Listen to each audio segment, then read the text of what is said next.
Hello বন্ধুরা, আসসালামু আলাইকুম। কেমন আছেন আপনারা? আশা করি ভালো আছেন। আলহামদুলিল্লাহ, আমরাও ভালো আছি।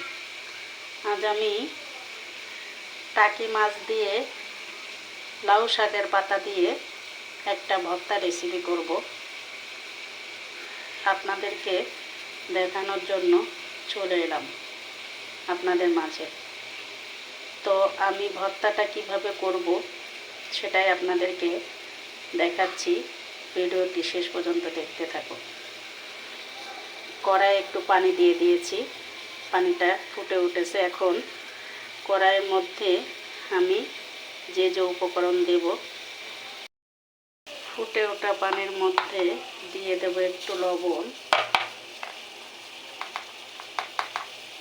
কিছুটা হলুদ দিয়ে এবার দিয়ে একটু নেড়ে দেব।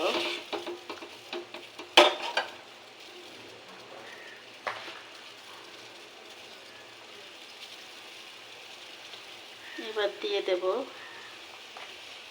লাউ পাতা আর কাঁচামরিচ। লাউ পাতা কাঁচামরিচ দেওয়া হয়ে গেছে। এবার দিয়ে দেব পেঁয়াজ কুচি, তারপর দিয়ে দেব কিছু আস্ত রসুনের কোয়া। এবার আমি আরেকটু নেড়ে নেব।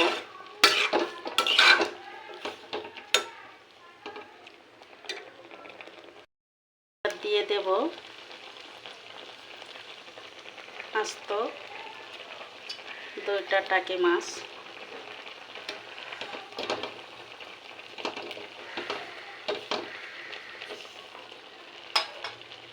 এবার সরা দিয়ে ঢেকে দেব। সরা দিয়ে ঢেকে দিলাম। ফিরে আসবো কিছুক্ষণ পর।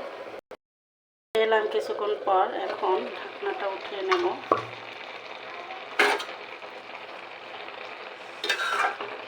মাছটা আর লাউ পাতাটা আর একটু উল্টিয়ে দেব। লাউ পাতা দিয়ে টাকি মাছ সিদ্ধ শেষ। এবার এটা জুড়িয়ে গেলে তারপর শিলে বেটে নেব।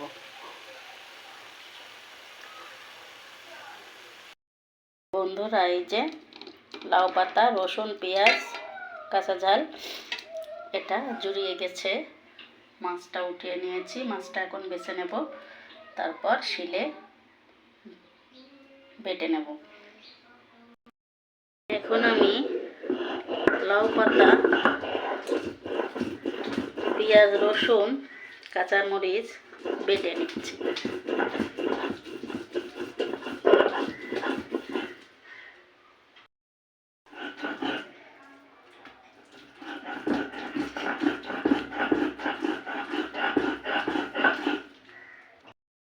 এবার এই যে মাছ দিয়ে এবার লাউ পাতা সুন্দরভাবে মাখিয়ে নেব,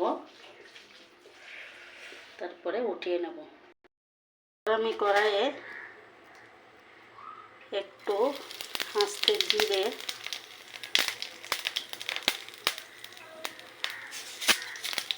আর একটু সরিষা দিয়ে সেটা নেড়ে নেব। নেওয়া হয়ে গেছে। তারপর মাছ আর লাউ পাতাটা দিয়ে নেড়ে নেব।